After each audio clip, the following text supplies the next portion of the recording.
get off the field. And we weren't very good on third down, 2 and 9. We did outrush them yards per carry, which is good, 5 yards a rush, which is what we're looking for. And we did not have a good day on special teams. We had a lot of critical errors on special teams. I'm aware of the 2 bad snaps, which the timing of that wasn't good. But the one that cost us a touchdown obviously is not good. But the point being is, throughout the game, we've got to be able to get off the field on third down. But I was pleased with the way we rushed the ball. I was pleased with the way the young quarterback played. We had a tough day on special teams. That what I told the team is that they practiced well enough for 2 weeks, and they played well enough to win the game. They just had critical errors, which is very uncommon for us here at Oklahoma State. We had critical errors, 3 or 4, that really cost us the game. So when you look at it, it's, it gets right down to it. The third downs, and we had 3 or 4 critical errors, couple in special teams, couple snaps. We didn't get lined up correct on the long run on fourth down, critical error. But the guys played well enough to win. We just couldn't get off the field on third down. Had some critical errors. Mike, you mentioned Miley Walkie-Smith's night, 326 yards. Obviously, the obvious question that comes to mind is, could he have been your guy sooner? Well, he's only been practicing with us for a month. And so, there could be questions about that, but he started the year on fourth team. And so whether we know if he could or not, you'll never know. That's something that just is not going to ever come through just based on the way it is. You're not going to take a true freshman and start giving him reps with the 1s or 2s when he walks right in from high school. What did you like about what he did tonight? Without watching the video, I thought he competed, sat in the pocket. If the pocket started to collapse, he stayed in, made throws downfield, and he missed some throws. I mean, we saw that, right? We had 3 or 4 times we had guys that were running pretty open, and he missed some throws.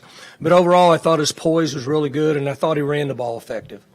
Mike, was this kind of the blueprint for the offense if all things go right, get it to your playmakers, give Ollie some space? I mean, was tonight kind of what you guys envisioned this offense potentially being most of this year? Yeah, so we had the fear of a quarterback to keep the ball and move around a little bit, and so you're going to get defenses are going to play you a little bit different. Defenses will, and I would say what you're saying is pretty accurate.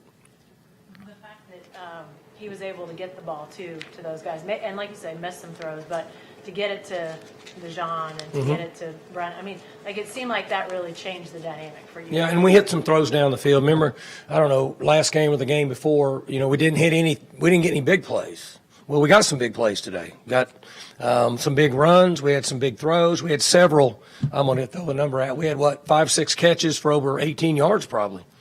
So, and that's what this offense has always thrived on for forever. Did Tech throw the ball more than you expected? Mm-hmm. I thought they would hang their hat more on Brooks, which he had 28 carries, but they had 90 plays. But they came in and threw the ball more, in my opinion, than what I thought they would, particularly in the first half. This might be something you can't answer without seeing the video, but how do you think that affected your game plan? Defensively? Yes. Well, it shouldn't really have affected it much. We actually got pressure on the quarterback with 4-man rush quite a bit today.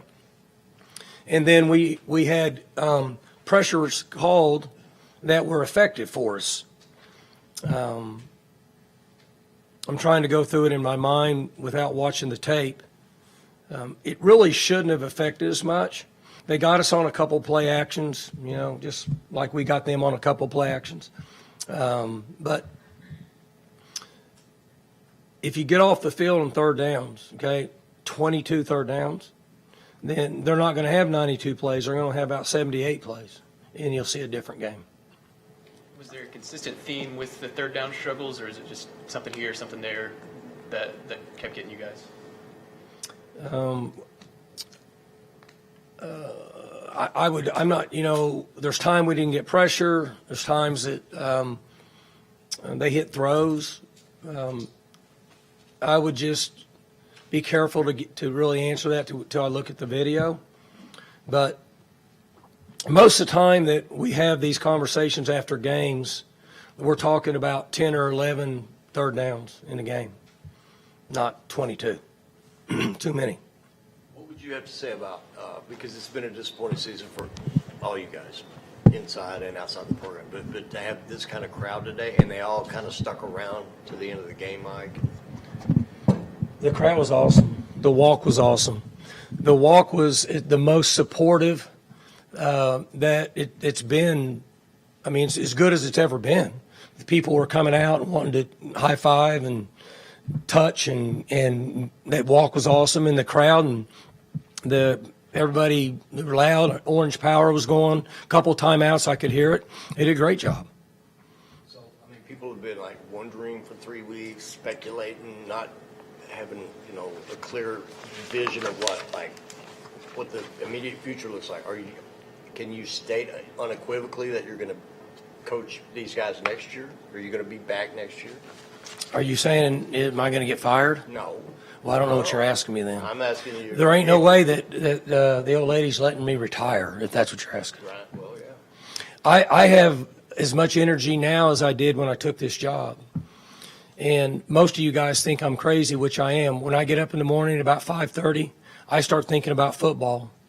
And even though we're in a really tough situation here that we haven't been in 18 years, I'm excited to come to work tomorrow and try to find a way to beat Colorado. I just like that stuff. The outside noise, which I don't know about because I don't read social media, doesn't bother me. I am concerned for our team because there are 18, 19, 20, 21, 22, 23-year-olds who live on social media, and I worry about them.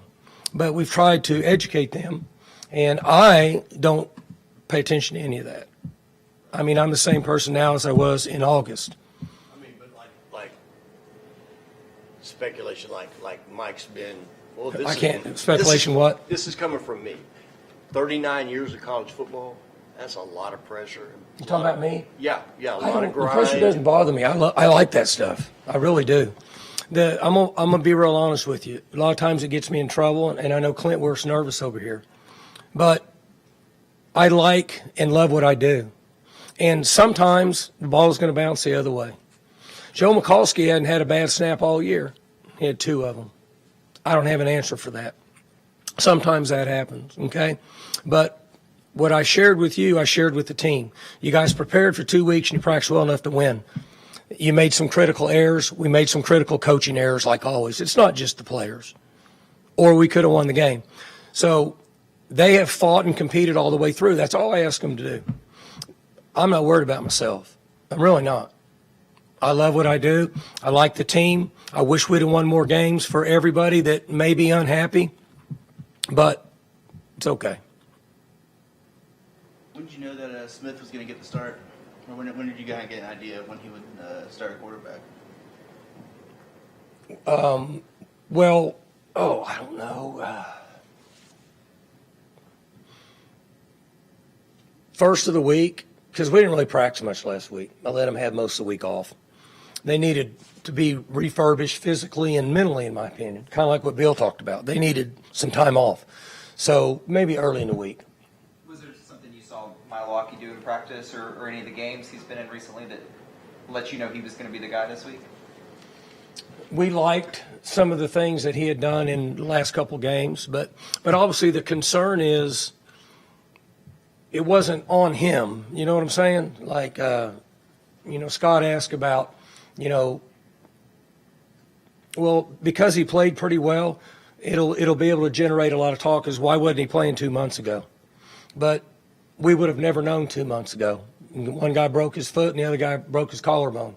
Otherwise, we wouldn't even know about that today.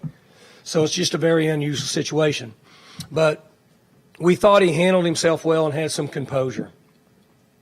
And he gave us the ability to run a little bit, which helps out our running game. Does that need to be a priority for your quarterbacks going forward? What's that? A threat that they can keep the ball and run? Yeah, I think you guys know. I mean, the college games even trickled in the NFL, right? They're all wanting to play with guys that can somehow maneuver themselves. And when you have a quarterback, doesn't have to be a runner, but when he can maneuver himself enough to where if the protection breaks down, he can run for 6, 8, or 10, or 12. Or if you need to run him in a situation and he can not get 2 or 3, he can get 8 or 10 or 12. It helps your offense. I mean, it becomes a numbers game. You guys watch a lot of ball, you know. Speaking on that run game, Mike, Ollie went for senior day, then had a vintage Ollie day. What did you kind of think of the way Ollie played? Played hard. He competed, ran hard. He was competing right till the end. He got a personal foul for fighting back. He's been really good this year. Guy stepped on him and shoved his head in the ground, and then he got up and retaliated and got a personal foul. But he's competing. Like you watched him in the end of the game, I don't know, 6, 8 minutes ago, and he's running through tackles, and he's competing. That's what we want. So that's what we like. He's competing. I would prefer that he hold back a little, but I like that he competes. I'd rather pull a guy out than have to shove him in. Did this feel like an old school Big 12 game? Yeah, it did. It's a good question because I was sitting there thinking, I've been in a bunch of these. When it was, 42-42 or 49. I don't think it ever was 49-49 because we snapped it over the head. But that's exactly what I thought. I thought, golly, this is like the old days. Now they'll be on national TV bad-mouthing the defenses in the Big 12 again. To have a full game of film on Milwaukee as a true freshman, how invaluable is that? I mean, we've seen a lot of true freshmen. Sometimes at quarterback they can do it. Sometimes they can't, and you don't know until they're out there. How important was that to just see him in action in a game like today? It's very important. I mean, now you guys have been asking questions about him for 3 weeks, but now we have a way to evaluate him. And again, just going off the naked eye, I think the most important thing we saw today is he had some composure, he had some poise, he showed some toughness, and he competed. Those are crucial and very important ingredients for a quarterback. Was he calm? Yeah, that's what I'm saying. I haven't heard him talk. I haven't heard him say anything in about a month. He doesn't talk very much. He's very to himself, so he doesn't say much. You get to, not really, but he doesn't say much. He's just very to himself. Good Lord gave him 2 ears and 1 mouth. He uses it that way. He listens twice as much as he talks, and he doesn't say a lot. But I thought he was really poised. At the end, he threw an interception. He had to force the ball. It is what it is. But I thought he played well for the circumstances he was in. And, that's not an easy setup for him. People say, well, what do you got to lose? Well, it's not quite as easy as you think. Last couple of questions. Mike, kind of a 2-part question on Smith. First one, did you feel like he was able to kind of give some juice to the offense, just being out there, having a new guy? And then second to that, did he play well enough for you to see him starting next week in Boulder for the last game? Okay, I know you stole 2 questions instead of 1, but what was the first one? Sorry, I was trying to get my words in there. That's smart on your part. It's good for a young guy to asking figure out you can steal 2. From your perspective, he was able to give some juice to the offense, just having a new guy. Yeah, I thought, people talk about that a lot, and I think there's some truth to that after watching today. When 20 came in to 24's running hard, and then when 20 came in to run some from Ollie, he gave us juice. You know what I'm saying? Made some plays. But I can't imagine that he wouldn't be the starter next Friday Friday. You talked about issues getting off the field on 3rd down defensively, but at one point during the first half, y'all had 4 consecutive stops on defense. What did you see as the big difference between the first and the second half, and were there things that you felt like y'all did better today, at least for part of the game? Yeah, so without getting into a lot of detail, so we gave up 2 touchdowns in a total elapsed time of like 3 minutes and 8 seconds. So, okay, that's not good. And then we went stop, and then during that time, offensively, we had time to capitalize on it, and we didn't, like right at the end of the half. Okay, we ended up with a stop. We had the ball. There was 3 minutes and 21 seconds-ish. Okay, we needed to get a first down and keep the clock running and then go attack. And then at the end of the first half, we're either going to take the lead, because I think it was tied, right? Because we gave up a touch and they took the lead. correct? Okay, so when we had the ball, it was tied. So we needed a first down. Then we can use the clock and control it. And then we either score and we're ahead or we go to halftime. So they capitalized on it, and then we didn't capitalize on it. So we're still off a little bit when it comes to playing together. And those are one of the critical mistakes that I was talking about earlier. That was coaching critical mistake, because we should have used the clock and either score or go to halftime. Were there, when y'all did get those stops, were there things that the defense did better than they've done in recent weeks? Or? Just watching on the sideline, I thought we got off blocks and made plays in the running game. Right? Y'all got a better view than me. Would you agree? We got off blocks during those series, and we tackled a good running back who's going to play in the NFL. So he was the one that had the long run, right? Yeah. Okay, so, and they all count, but he's going to be under 100, and he's a good player now if we don't line up wrong and give him the long run. Now, I know it counts. But the point being is I thought we got off blocks, and I thought we attacked in the running game. I think that's the reason why. Good? All right, guys, thanks. Kendall Daniels and Parker Robinson.